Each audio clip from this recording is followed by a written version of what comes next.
California Arts Council, also known as the CAC, is currently seeking proposals from new and returning organizations interested in providing arts classes for people incarcerated in California state adult correctional facilities.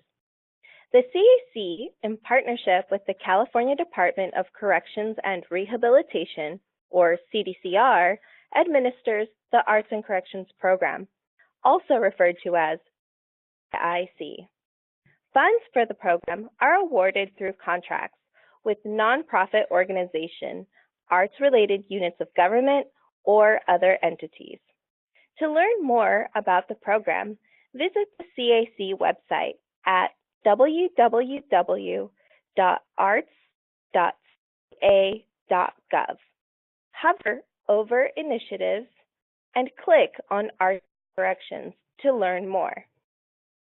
Hi, my name is Mariana Moscoso, and I am the AIC Interim Program Manager for the California Arts Council.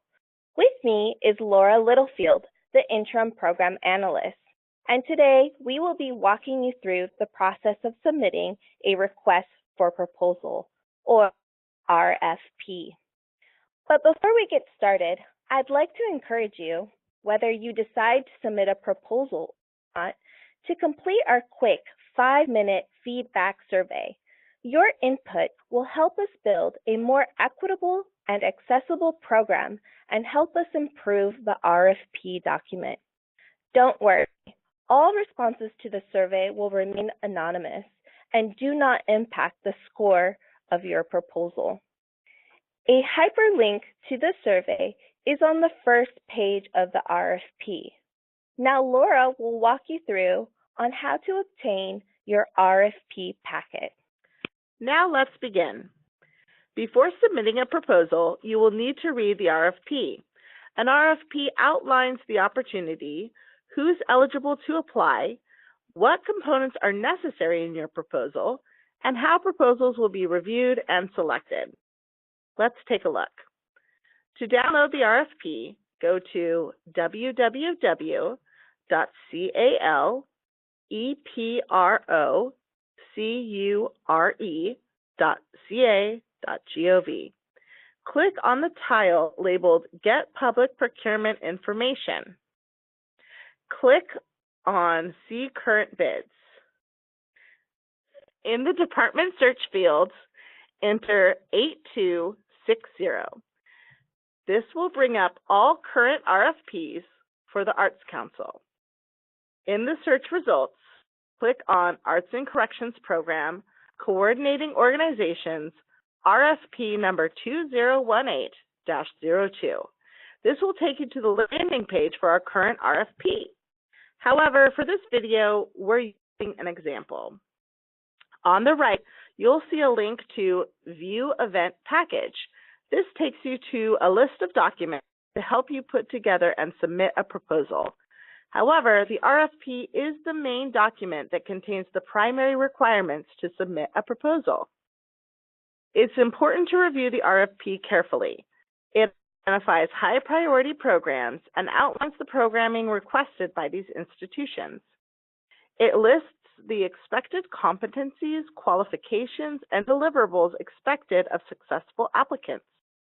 It provides key action dates related to the submission and review of proposals.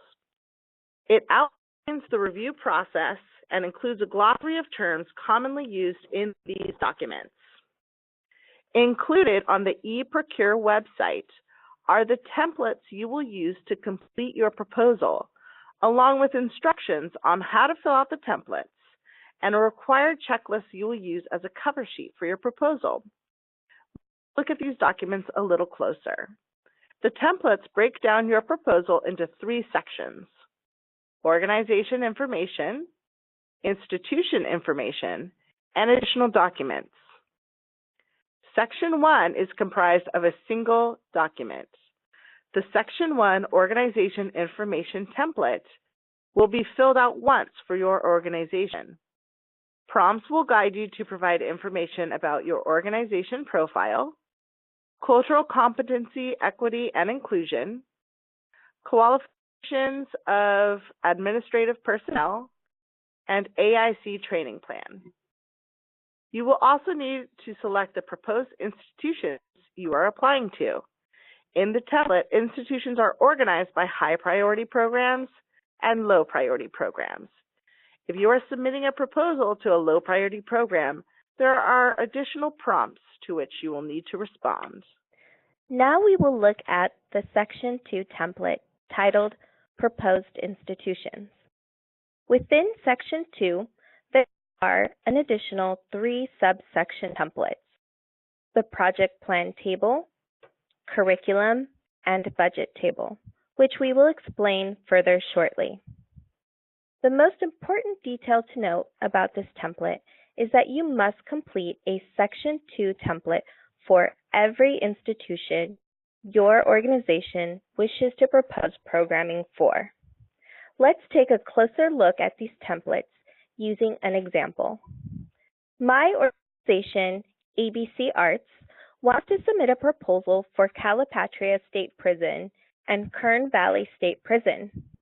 This means ABC Arts will need to submit 2 different templates for Section 2, one for Calipatria and another for Kern Valley. For this example, we will start with a Section 2 template for Kern Valley.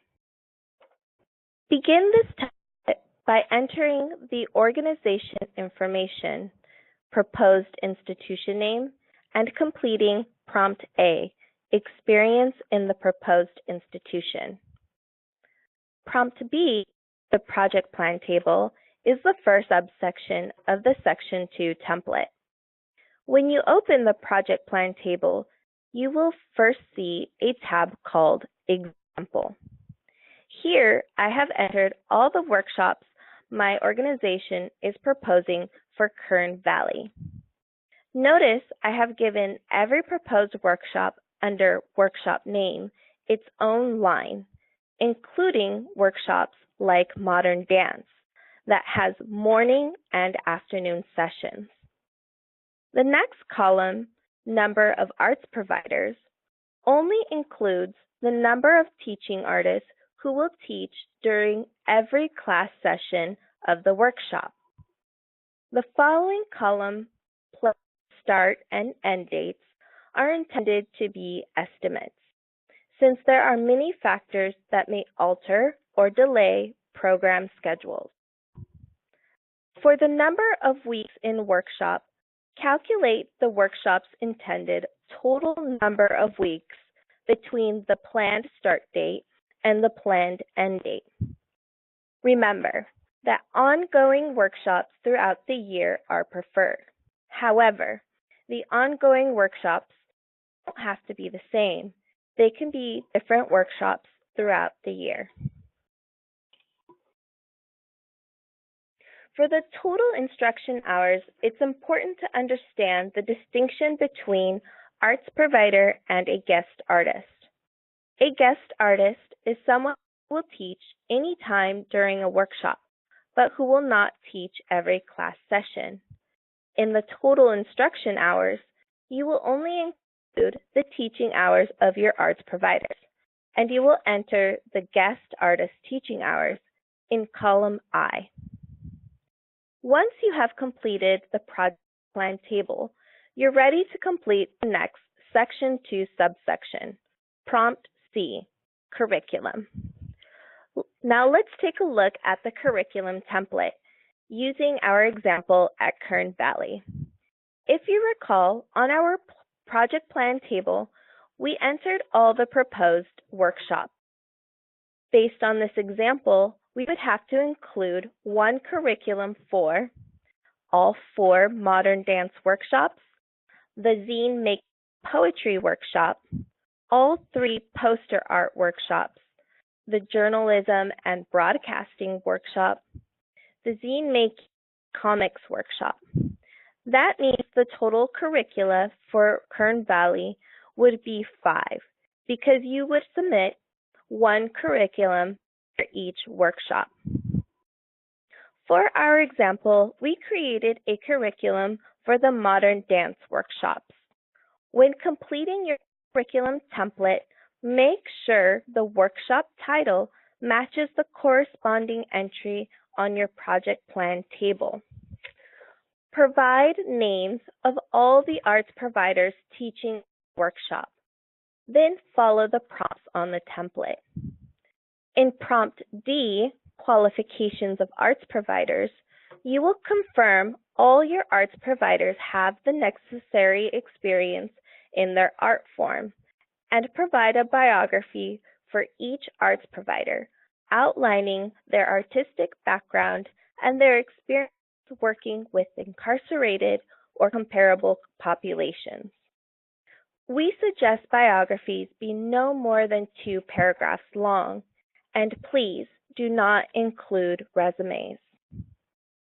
Next, you'll prepare your artistic samples by following the instructions in the table. Now, Laura will guide you through the final Section 2 subsection, the budget plan table. Now let's take a look at the budget table. When you open the file, there is an example tab for your reference. Click on the Template tab to enter your information. As you enter the data, formulas will automatically calculate your costs. When indicating the institution name, use the full institution name followed by its official abbreviation in parentheses.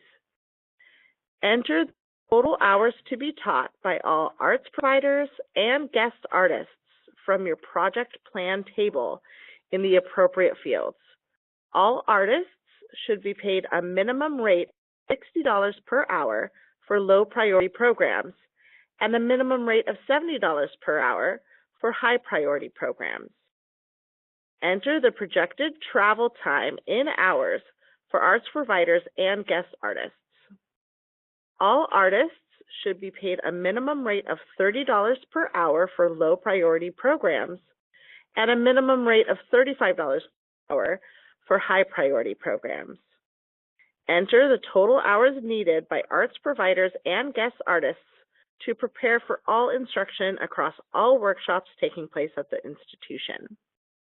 For prep hours, all artists should be paid at an hourly rate of at least half their teaching hourly rate.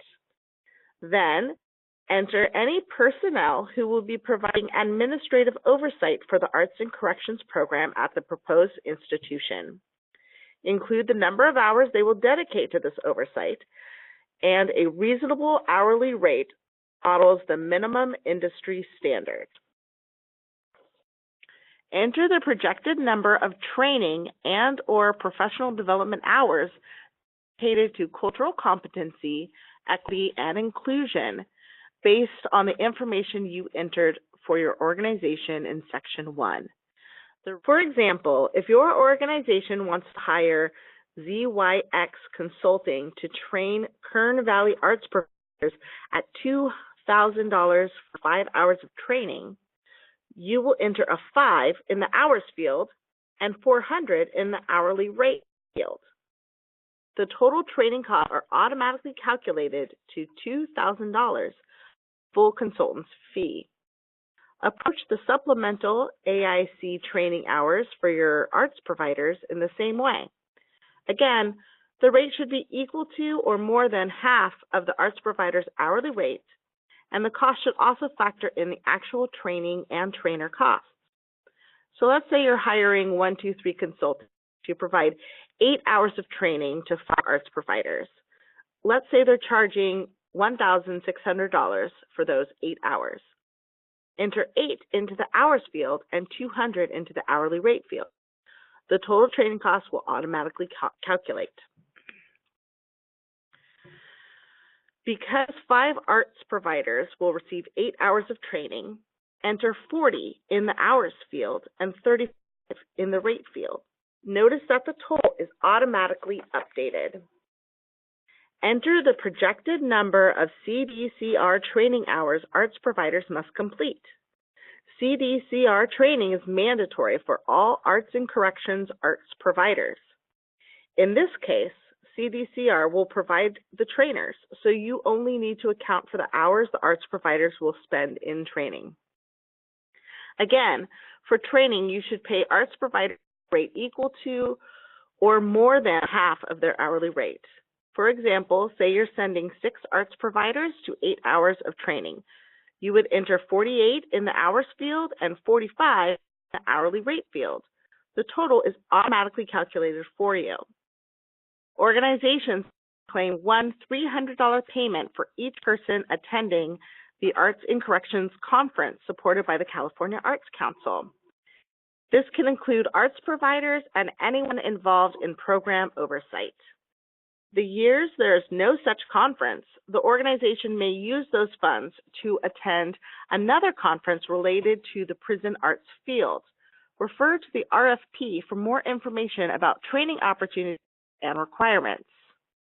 Calculate the total round-trip miles for all AIC-related travel in the execution of your proposed programming at the institution.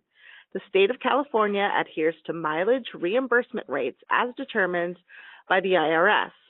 For 2019, the rate is 58 cents per mile. Enter the total estimated costs for equipment and supplies needed and to be used only for the execution of the proposed program at the institution indicated in the table. For example, if your organization teaches drawing to several different student populations in various settings, you likely purchase hundreds or thousands of drawing pads, pencils, and charcoal every year. However, you would only use those needed for the estimated number of participants your proposed program will reach in the institution. Perhaps you plan to focus only on pencil drawings. In that case, you would not include expenditures for charcoal at all, even though your organization purchases it in significant quantities. On the other hand, if there are special supplies you purchase just for this program, you can list the full cost of these supplies in your budget. As you fill out your budget, you should also complete the tab Budget Notes Template by providing a list of the equipment and supplies you'll purchase with estimated costs. You should include any other relevant notes to help reviewers understand your budget. For example, if you are providing dance instruction but are ordering paper and charcoal, you should explain why those expenditures are relevant to your proposed program. Or perhaps you've ordered music workbooks that are significantly more expensive than most. You might want to notate why they are so expensive or why you need those specific books. Include any other costs related directly to the execution of your AIC program at this institution. For most costs, you should provide a description of what is being purchased and the reason for the expense in the Budget Notes Template tab. If reviewers can't understand the hows and whys of your budget table, they will look at the budget notes. These notes should be sufficient to answer their questions. The overhead costs refers to any expenses that are required to run the program that are not covered in the direct costs. This must be calculated to a percentage. The industry standard is typically calculated between 10 and 15% of the direct costs. In the budget template, the overhead cost total is calculated automatically with the percentage entered. Fringe benefits are calculated to include mandatory costs such as taxes, employee benefits, etc., based on the cost of labor.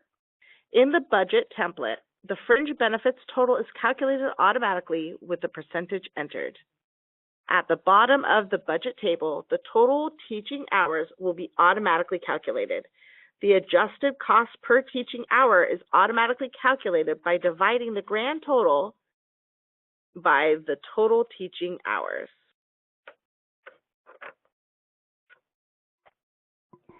We're now approaching our final section of the RFP proposal templates.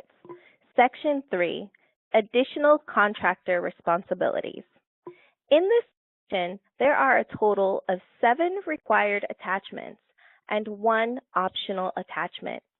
We suggest you begin this section by carefully reading every single attachment because some attachments require additional actions, such as completing additional documents and/or add required signatures.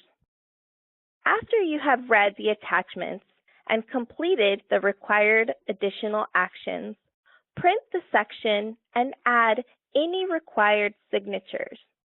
These must be original, wet signatures of the person who is authorized to bind your organization in a contract.